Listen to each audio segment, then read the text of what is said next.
Assalamualaikum warahmatullahi wabarakatuh. Alhamdulillahirabbil alamin. Assalatu wassalamu ala Rasulillah wa ala alihi washabihi wa wala.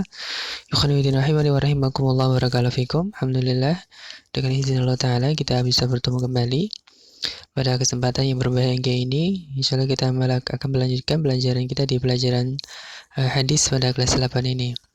Nah, barakallahu fikum. Allahumma inni as'aluka ilman nafi'an wa rizqan thayyiban wa amalan mutaqabbalan. Bagaimana kabar kalian? Semoga selalu sehat dan selalu semangat ya dalam belajar untuk mempelajari agama kita, agama Islam yang mulai ini. Nah, barakallahu fikum. Pada pertemuan kali ini kita akan melanjutkan di pelajaran hadis, yakni pada pelajaran yang kelima. Nah, setelah kita alhamdulillah sudah merampungkan dari empat pelajaran ya, tentang cabang keimanan, keutamaan menuntut ilmu, khauf dan roja. Kemudian yang terakhir kemarin adalah khusnudon atau bersangka baik terhadap Allah. Nah, sekarang pelajaran yang kelima yaitu tentang tawakal. Nah, tentang tawakal kepada Allah Ta'ala. Baik, bisa dibuka di pelajaran yang kelima. Nah,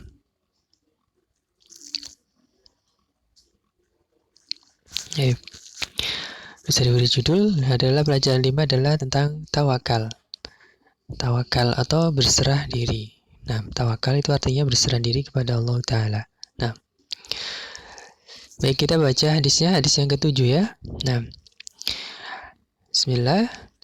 An Umar Ibn al-Khattab radhiyallahu anhu qala Rasulullah sallallahu alaihi wasallam law annakum kuntum tawakkaluna 'ala Allahi haqqa tawakkulihi la razaqakum kama yarzuqut tayru tahdu khimasan wa taruhu bitonan.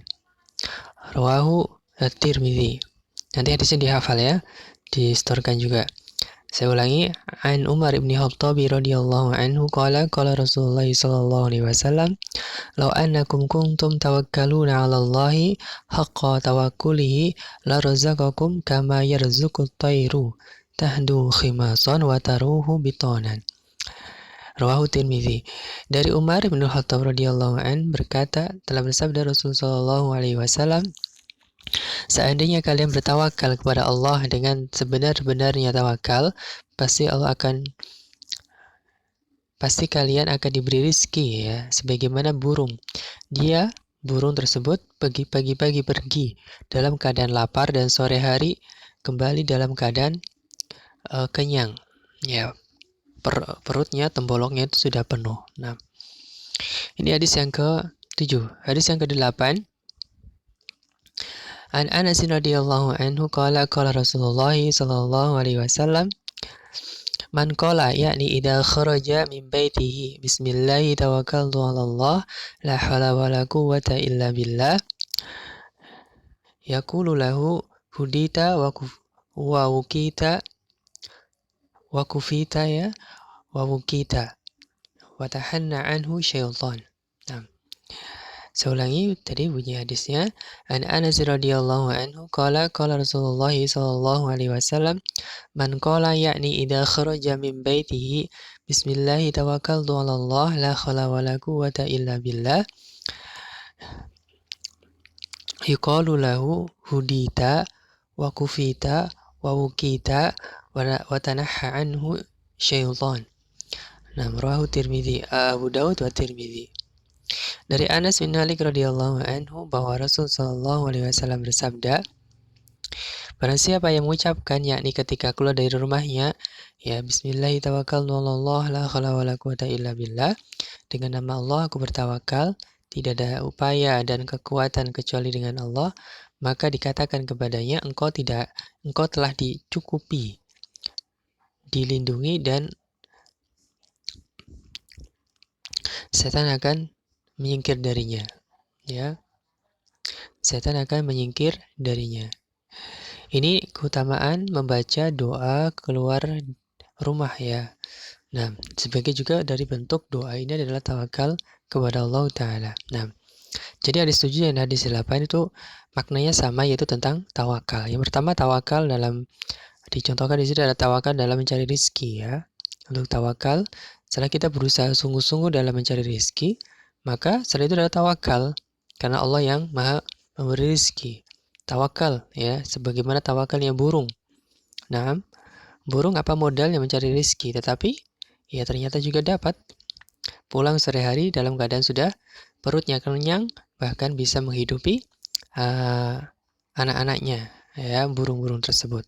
Nah, jadi kita ya seperti itu, ya, ibarat mengambil ibroh dari burung tersebut. Nah, untuk mencari rezeki, yaitu tawakal kepada Allah setelah berusaha dulu, ya. Nah, baik, kita ke makna. Di situ ada kosakata, ya. Ada tahdu, pergi di awal siang. Khimason itu kosong perutnya karena lapar. Taruhu, kembali di akhir siang. Bitonan, perutnya penuh. Dan tanaha, itu menjauh. Kita ke makna dan bimbingan hadis. Tawakal kepada Allah merupakan salah satu sifat orang yang beriman dengan terwujud ketenangan jiwa dan ketentraman hati. Dengannya, ya, manfaat dari tawakal adalah tenangnya jiwa, ya, dan hati. Sebagaimana firman Allah Ta'ala, wa'alallahi fatawakkalu, ya, in kuntum mu'minin. Nah, kemudian yang lainnya juga, wa may yatawakkalallah fahuwa hasbuh. Barang siapa bertawakal kepada Allah, niscaya Allah akan mencukupi keperluannya. Nah, kemudian tawakal kepada Allah merupakan sebab terbesar, ya, untuk mendapatkan rezeki. Sebagaimana tadi burung, ya. Nah, yang pergi meninggalkan sarangnya setiap pagi mencari rezeki dan kembali, ya, sore dalam keadaan perutnya sudah penuh. Nah, tawakal kepada Allah adalah dalam mencari rezeki mengharuskan untuk berusaha bersungguh-sungguh dalam mencarinya. Jadi tawakal itu bukan artinya berserah diri kemudian sudah tidak ada usaha. Itu bukan tawakal namanya. Itu malas, ya. Tawakal itu, ya, dia harus berusaha. Setelah berusaha semaksimal mungkin, kemudian hasilnya serahkan kepada Allah. Itu namanya tawakal. Nah, kemudian tidak termasuk tawakal meninggalkan usaha tadi, ya. Jadi kalau meninggalkan usaha bukan tawakal, karena itu hal tersebut menyelisihi sunnatullah, ya. Karena dicontohkan semuanya itu dengan usaha. Para nabi, ya, itu juga punya pekerjaan, untuk mendapatkan rezekinya, ya. Walaupun, ya, kebutuhan telah dijamin oleh Allah, tapi ya dengan jalan, dengan sarana, ya, tidak datang begitu saja rezeki tiba dari langit. Nah, penjagaanmu terhadap doa yang diajarkan oleh Nabi SAW ketika keluar rumah termasuk perkara yang dengannya Allah menjaga dirimu. Ya, jadi kita disunahkan ketika keluar rumah itu berdoa. Berdoanya tadi, ya, Bismillahi tawakkaltu 'alallah la haula wala quwwata illa billah. Nah, dibiasakan ketika keluar rumah dalam membaca doa seperti itu. Nah, terlebih kalau keluar rumah yang jauh. Nah, maksudnya keluar yang ingin bepergian yang jauh, ya, maka diutamakan untuk berdoa. Kemudian diantara hasil tawakal yaitu Allah akan mencukupi apa yang menjadi keinginan kita dan melindungi kita dari semua kejelekan, ketenangan dan ketentraman jiwa. Nah, itu diantara dari buah tawakal kepada Allah Ta'ala. Ya, sebagian juga kisah di sini disebutkan tentang kisah Abu Bakar As-Siddiq dengan Rasulullah SAW ketika berada di gua, ya, ketika akan hijrah ke Madinah. Nah, bagaimana mereka bertawakal kepada Allah, ya, sehingga mereka selamat dari kejaran kaum Quraisy musyrikin. Nah,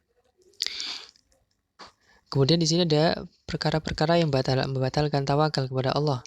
Ya, maka berhati-hatilah dari melakukannya. Di antaranya apa yang dilakukan orang-orang jahiliyah seperti tatoyur, ya. Kemudian ada tasya'um, itu pesimis, ya. Nah, dan juga yang lainnya ada takabur dan juga seterusnya. Tatoyur itu menganggap jelek, ya, atau yang semisalnya. Nah, itu perkara-perkara yang bisa membatalkan tawakal. Nah, sekarang kita ke praktek perilaku keseharian untuk kita selalu bertawakal kepada Allah dalam semua urusan. Ya, dan Allah yang mencukupi kita. Kemudian butuh bertawakal kepada Allah dan aku juga mengerjakan sebab-sebab, ya, mengerjakan sebab-sebab. Jadi tidak, tawakal itu bukan berarti duduk diam. Tawakal itu membutuhkan usaha. Kemudian untuk selalu menjaga doa ketika keluar dari rumah. Barakallahu fikum. Kita ke biografi perawi hadis. Tadi yang pertama dari Umar bin Khattab ya. Nama kunyahnya Abu Hafs ya. Julukannya adalah Al-Faruq. Nah, khalifah yang kedua. Amirul Mukminin yang kedua. Nah, perawakannya tinggi, berkulit putih kemerahan. Kemudian membentuk kantor-kantor administrasi ya negara pada masa beliau menjabat. Kemudian ada garis hitam di pipi menunjukkan seringnya beliau menangis. Kemudian beliau menjadi pelayan Nabi selama 10 tahun. Betul, ini yang Anas Malik ya. Umar bin Khattab meninggal di Madinah di akhir bulan Dzulhijjah. Dimakamkan di samping Rasul SAW dengan Abu Bakar. Jadi 3 sahabat di situ dimakamkan berdekatan. Ada Rasulullah SAW, kemudian Abu Bakar As-Siddiq dan Umar bin Khattab radhiyallahu anhu. Kemudian Anas bin Malik, namanya kunyahnya Abu Hamzah, meninggal pada 93 Hijriah, merupakan pelayan Nabi selama 10 tahun, ya sejak usia 10 tahun. Doa Nabi untuknya agar dipanjangkan umur, diberkahi hartanya dan banyak keturunannya, serta dimasukkan ke dalam surga. Ini doanya terkabul ya. Ya, karena Anas bin Malik hampir memiliki 100 anak. Ya, banyak sekali keturunannya dan meninggal pada usia 103 tahun ya. Panjang umur. Kemudian Anas bin Malik juga banyak meriwayatkan hadis dari Rasulullah SAW, sekitar ada 2286 hadis. Nah, tapi barakallahu fikum. Ini saja di pertemuan yang kelima ini tentang tawakal kepada Allah Ta'ala. Mudah-mudahan bisa bermanfaat dan bisa kita amalkan bersama dalam kehidupan kita sehari-hari. Barakallahu fikum. Wallahu ta'ala alam. Subhanakallahumma bihamdika asyhadu an la ilaha illa anta astaghfiruka wa atubu ilaik. Assalamualaikum warahmatullahi wabarakatuh.